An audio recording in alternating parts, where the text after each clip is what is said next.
Good morning.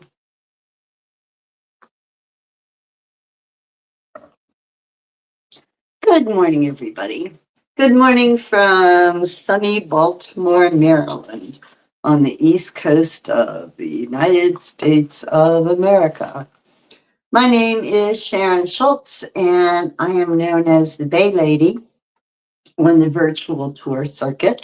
I am a former Hago guide doing the virtual thing during the pandemic. And currently, I am a tour guide in the Baltimore area. So this is my own little network I've got going here, the Bay Lady. And today we're going to do a little Beatles trivia. I've been doing Beatles trivia for a while and seems to be pretty popular. We will find out. My tours are listed on Facebook and YouTube and a couple of other venues as well. You can find links to them on my Facebook page and on my YouTube channel. Also, tips, gratuities are accepted at a place called Buy Me a Coffee. You can find the link to that on my pages as well. Today, I want to start off with give a listen to Paul McCartney's new song. I like it. He's got a new album coming out, The Boys of Dungeon Lane. It is due to be released May 29th. Here in the States, that should be around Memorial Day weekend, the beginning of the summer months anyway. So what a great time to get some new music just in time for the summer vacation travels and such. So let me get that song for you. Hang on. Alexa, please play Paul McCartney's new song. Here's Days We Left Behind by Paul McCartney on Amazon Music.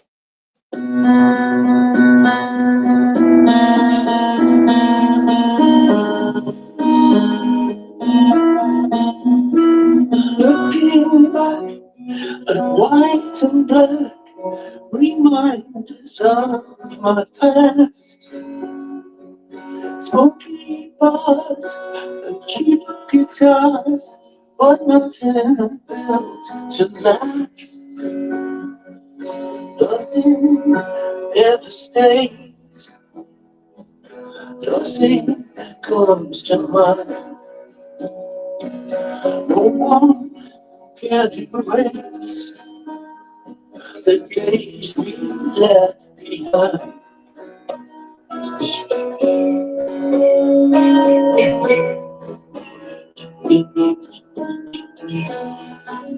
See the boys of Dungeon Lane along the messy shore.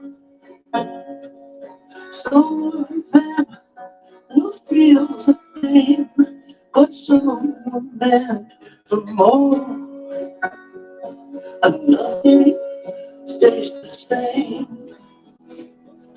No one needs to cry. Nothing can replace the days we left behind. We met at Forth and Road, and wrote a secret code to never be spoken. I stand by what I said, the promise that I made will never be broken. Nothing ever stays, nothing comes to mind. No one can erase the days we left behind.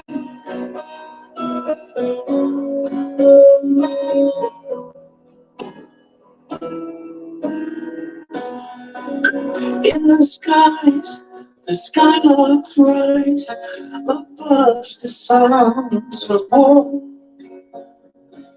Since that day, I knew they'd stay with heaven from home. 'Cause nothing stays the same, and no one needs to cry,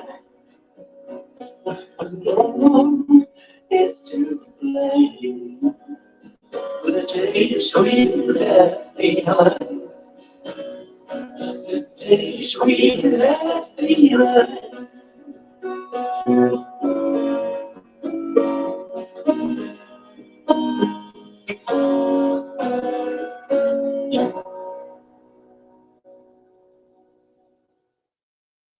Alexa, stop. All right, so that was Paul's newest song, the single, The Days We Left Behind, from the new album, The Boys of Dungeon Lane, which is due to be released on May 29th. So, Paul's been doing a lot of things lately. I just wanted to talk about for a moment. He's got a new Wings album out. This is the little baby here. It's a double discer. Okay. Two CDs, and it's got a nice little booklet or two. You know what? I haven't even looked at this. Maybe I should. Hold on. Because I'm seeing a booklet, and I said or two because there's something else in here. I'm guessing it's a poster. Wow. I love that some people still put posters and cool things in their albums. How nice. It's Wings. It's a very cool Wings poster, yes. You like it? Get that. Thank you, Sir Paul, for thinking of that. Nice. So this Wings album has the, I think, a good selection of songs for sure. He's got some that are very familiar and some not so much, which is great. Let's see. The first disc has Band on the Run, Hi, Hi, Hi, Silly Love Songs, Letting Go, 1985, Live and Let Die, Mammonia, Junior's Farm, Helen Wheels, Some People Never Know, Let 'Em In, Get On the Right Thing, Jet, My Love, and Call Me Back Again. And then the second disc has Getting Closer, Listen to What the Man Said, I've Had Enough, Love is Strange, London Town, Arrow Through Me, Venus and Mars Rock Show, She's My Baby, Bluebird, Deliver Your Children, Let Me Roll It, Mull of Kintyre, Wildlife, Sea Moon, With a Little Luck, Solely, and Good Night Tonight. So this is, as I said, new. This was just released earlier this year. And it all goes with the new movie that he released. Actually, that also came out with a book. It is called Paul McCartney Wings, The Story of a Band on the Run. That cover has a note from Paul that says, we're all just these human beings wanting love. And I always hoped that Wings would reflect that kind of love. I was very proud that it did. Paul McCartney. So here is a novel to read, a lengthy book. Let's see. Let's see how it starts off. Let's see. It's got a foreword here. Let's see who it's written by. Oh, it's kind of long. Hello, where's the end of the foreword? Oh my. Oh, Paul. Paul wrote the foreword. Okay, he wrote quite a bit in here about this book. Maybe we'll read this later on as to what his intentions are. Okay. Meanwhile, it's probably, I don't know, maybe time to play a little round of Beatles Significa. Anybody? Anybody ready? Oh, it's the Beatles. Let's see. Do I have any comments up here? Yes, see. Let's see. I do. Oh my goodness. Let's see what we got going on. I'm not quite sure. Okay, well, I'm not sure on YouTube, but hello. Hello, hello. Okay, so, ta ta ta ta ta ta. I will select a card. Okay, so this little tour here, this Beatles trivia little gig going on here, is all centered around this card game called Beatles Significa. This is a card game that came out in the 1980s, and I've had it all that time. Okay, so anyway, let's get on with a couple Beatles trivia questions, shall we? All right, I just selected a random card here. All right, and I will read it. It says, question number one. Trying to see. For some reason, my glasses are a little foggy. Maybe my brain's a little foggy. It's noon though. I've been up for a few hours. Shouldn't be too foggy, right? Correct. All right, here we go. Complete John's rhyme from the Let It Be movie. Isadora Duncan worked at. Okay, so this is the Let It Be movie. Okay, and John was speaking, and he was saying Isadora Duncan worked at. What's the outside? Does anybody know? Isadora Duncan worked at John's rhyme from the Let It Be movie. Isadora Duncan worked at. Anybody? Shall I look? Isadora Duncan worked at Telefunken. Okay, that rhymes, but not quite what we're looking. Oh, actually, my goodness, Telefunken. You are absolutely correct. Isadora Duncan worked at Telefunken. Hey, somebody actually answered. Good job. All right, next question. In what song does John sing, I pray and pray more each day?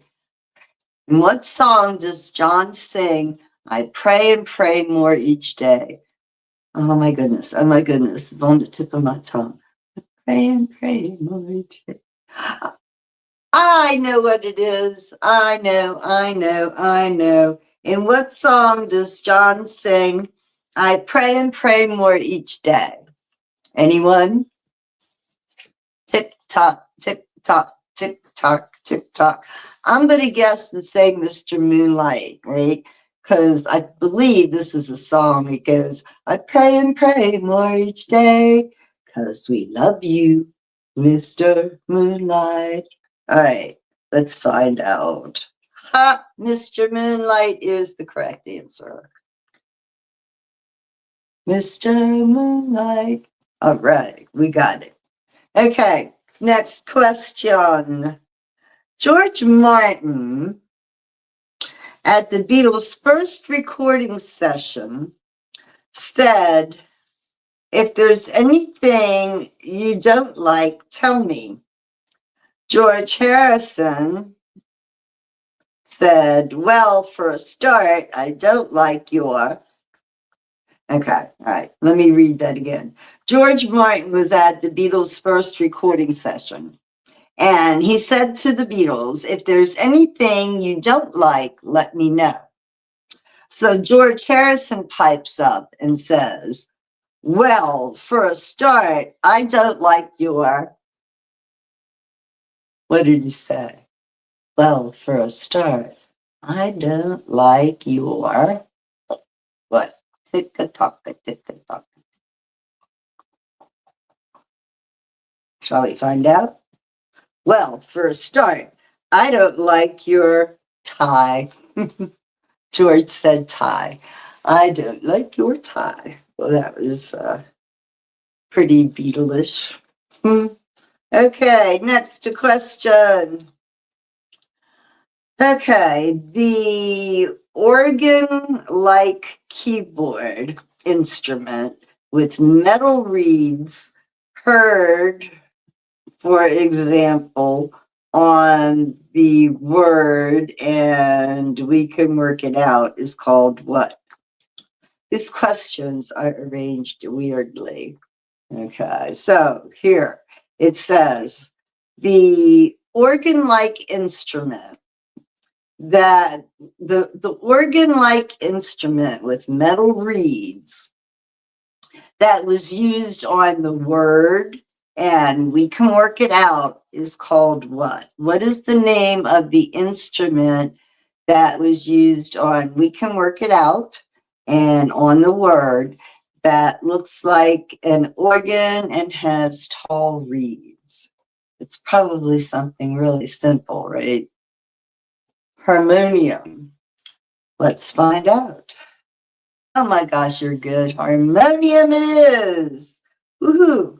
There's another correct answer there. Harmonium. Isn't that a song too? Something. Harmonium. Da, da, da, da, da, da. Anyway, forget that. Dum, dum, dum, dum. All right. In the Magic Christian movie, Ringo orders what at an elegant restaurant? So, Magic Christian movie, bus trip, remember? Okay. So, was that Magical Mystery Tour? Never mind, never mind. Magic Christian movie, okay. Ringo is in an elegant restaurant. What does he order? Must be something not elegant, otherwise they wouldn't have mentioned elegant, right? Okay, so in Magic Christian movie, Ringo orders what in an elegant restaurant? Well, Ringo orders Rice Krispies. Rice Krispies. I didn't know the Beatles like Rice Krispies. You know, they're like jelly beans. They used to get thrown at them. Okay, Rice Krispies. That was good though. The beans. They did. They used to. I think John. It was John that said they liked jelly beans. And after that, that was when they were in the beginning when they were touring. And after that, they got like pelted, like bombarded, like hurt with jelly beans. Thousands of jelly beans getting thrown at them as they're trying to sing. Okay, sounds like not so much fun. Okay, next. Which song fades out with a repetition of you gotta wait a minute? Oh God. You gotta wait a minute, wait a minute. Oh yeah, I already know this. Okay, what song fades out with a repetition of you gotta wait a minute, wait a minute. Oh yeah, wait a minute, wait a minute. Oh yeah, Mr. Postman. Oh yeah, baked beans. They did love that too. Absolutely. Yeah, Mr. Postman. That was pretty easy, right? I should look and make sure of it. That's what it is. Right, right. Please, Mr. Postman. Mr. Postman, wait and look and see. Mr. Postman, look and see. Is there a letter for me? Okay. In the Let It Be movie, who is shown helping Ringo work out his new song, Octopus's Garden? In the Let It Be movie, who is shown helping Ringo work out his new song, Octopus's Garden? Anybody? Octopus's Garden. He was helping Ringo go through the music, work it out. Who was doing that? Any guesses? George. Let's see if that is correct. Ta-da! George Harrison. That answer is correct. All right. All right. Next question. What song on the Capitol Rubber Soul album has 2 acoustic guitar false starts? Well, this is an interesting question. What song on the Capitol Rubber Soul album has 2 acoustic guitar false starts? I am clueless. I have no idea. I am clueless as to the answer. I mean, I know what an acoustic guitar, what a false start is. I just can't associate I've just seen a face, yeah? All right, let's look and see. Oh, yeah, I'm looking through you, right? I've just seen a face, I can't forget the time. But cool, that was a very good answer. Yes, indeed. Before we go into more trivia, I want to break things up a little bit here. I have all these trivia Beatles books too. And this is one of the ones that I use from time to time. It's supposedly the ultimate resource guide. 100 things Beatles fans should know and do before they die. Yeah. Okay. Anyway, why I'm bringing this up is there's just a short article in here. It's called "Why Are There So Many U.S. Records?" Now, I've been playing this Beatles Significa game for a few years, including a few years here online, also, and it some of the questions pertain to the British album releases, and some of the questions pertain to the US album releases, and they don't always specify in the question.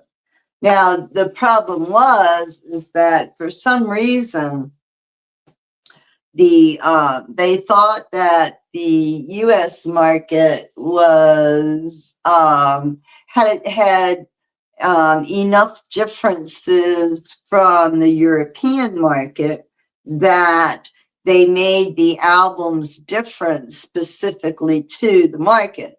So what happened is that, like, some of the album covers were different, like Meet the Beatles, the album cover that was released here by Capitol, might have been a different album cover from the one that was released in the UK. Same with the songs and the order that they appear on the album. Some songs didn't have all of the same songs that the one across the pond had.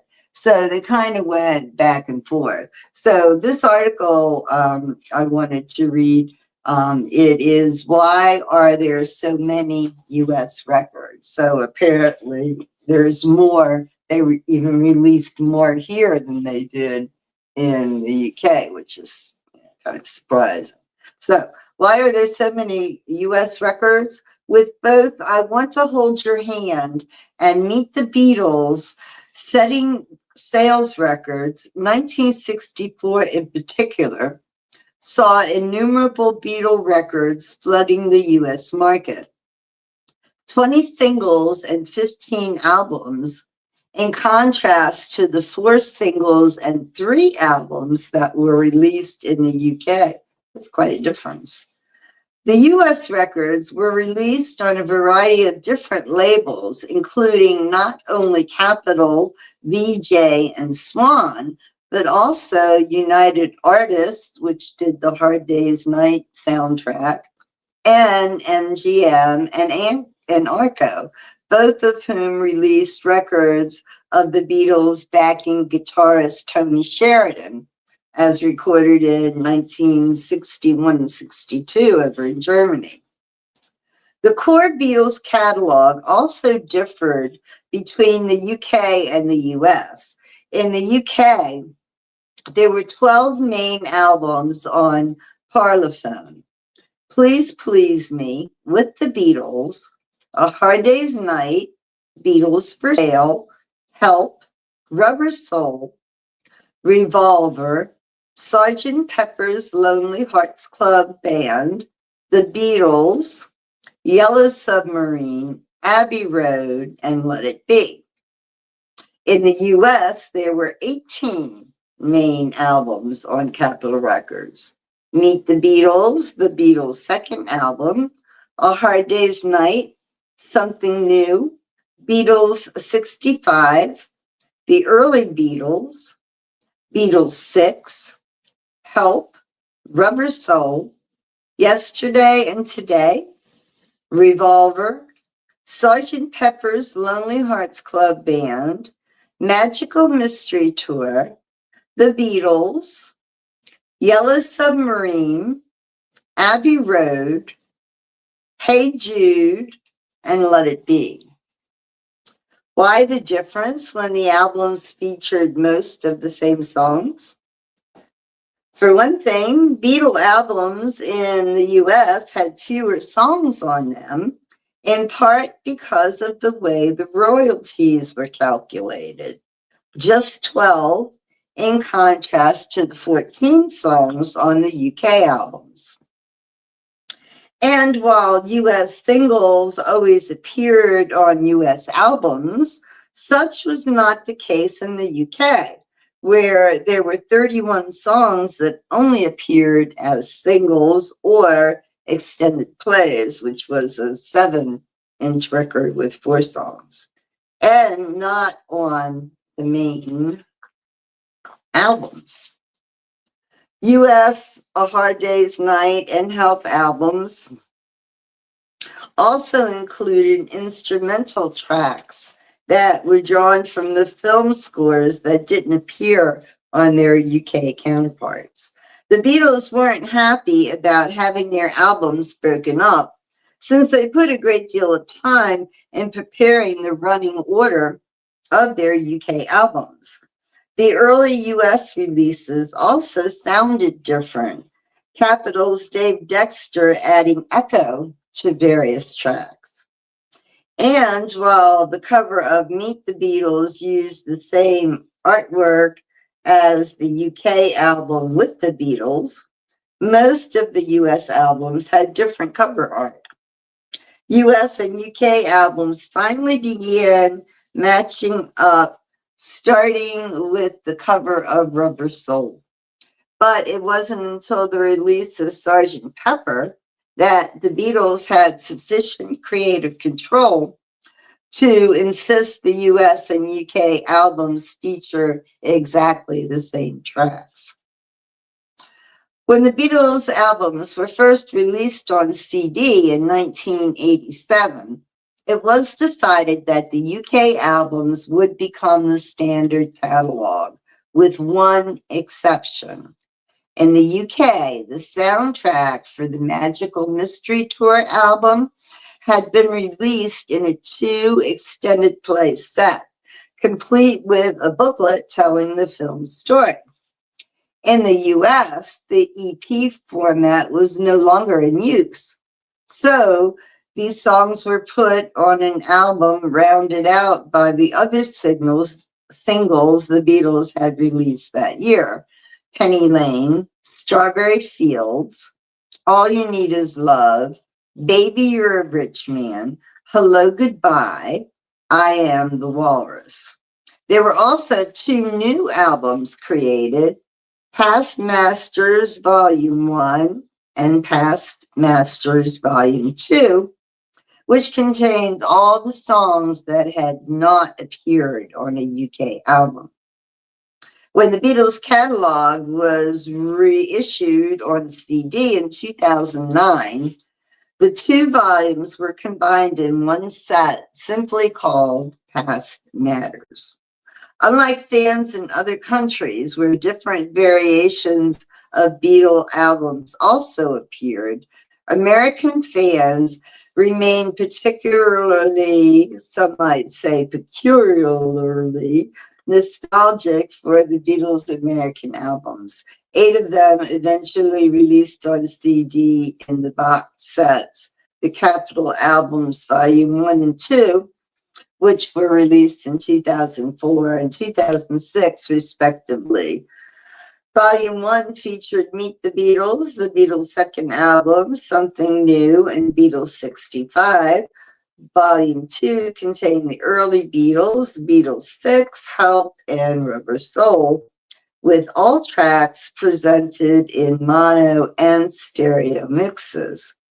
Volume 1 reached number 35 in the US charts, while Volume 2 peaked just outside top 40 at number 46. So that was kind of interesting, yes.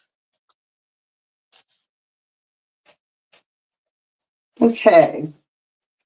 How about another little round of Beatles trivia? Let us select another card.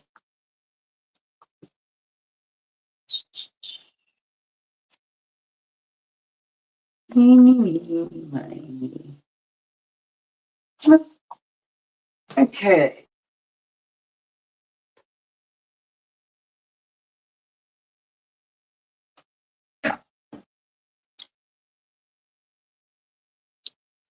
Let's see. I'm trying to read.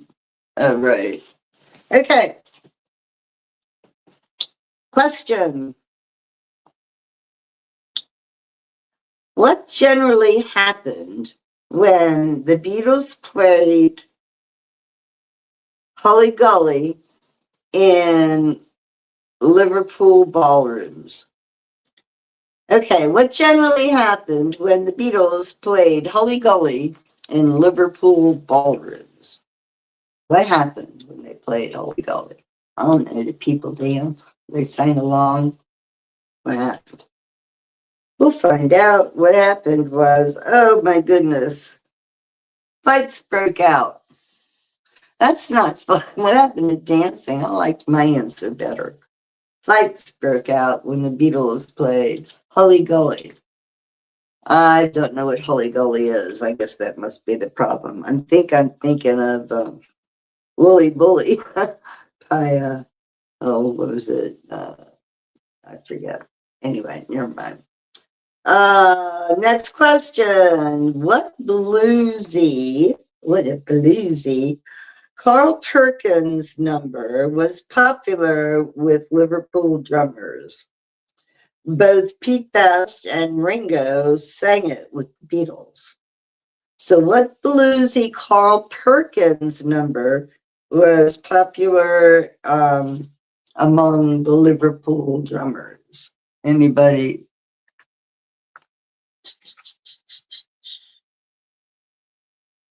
Matchbox. It was called Matchbox. All right, next. Paul wrote a song for Pete Best to sing called The Pinwheel Blank.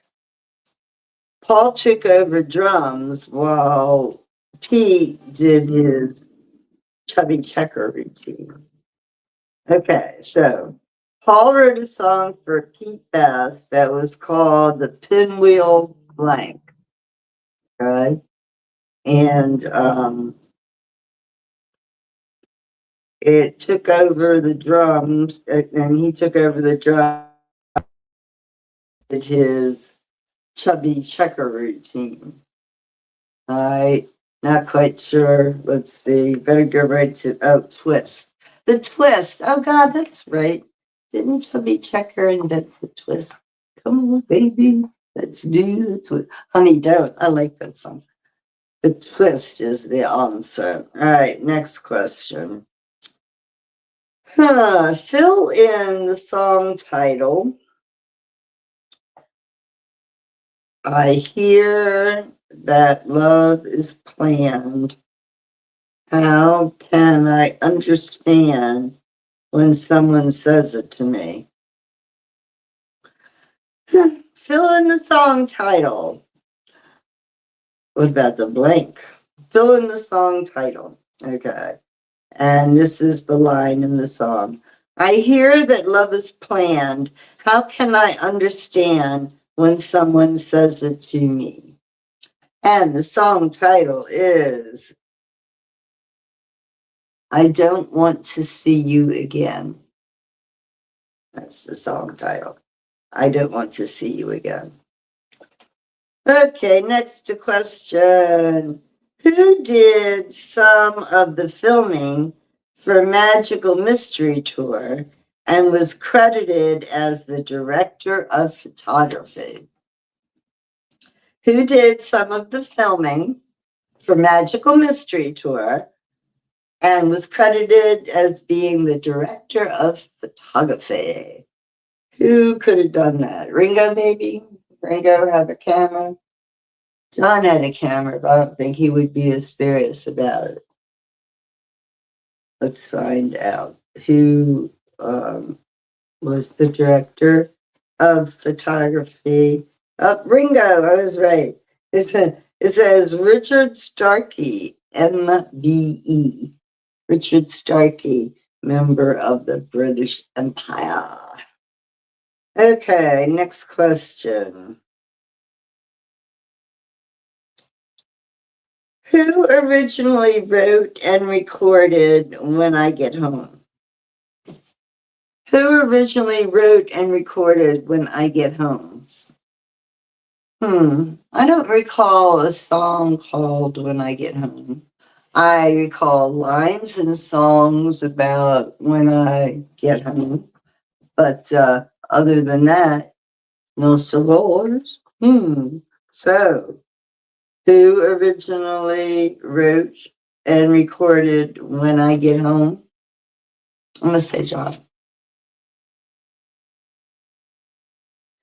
Lennon and McCartney. Both of them. Lennon and McCartney recorded it. Okay, maybe that was just too obvious.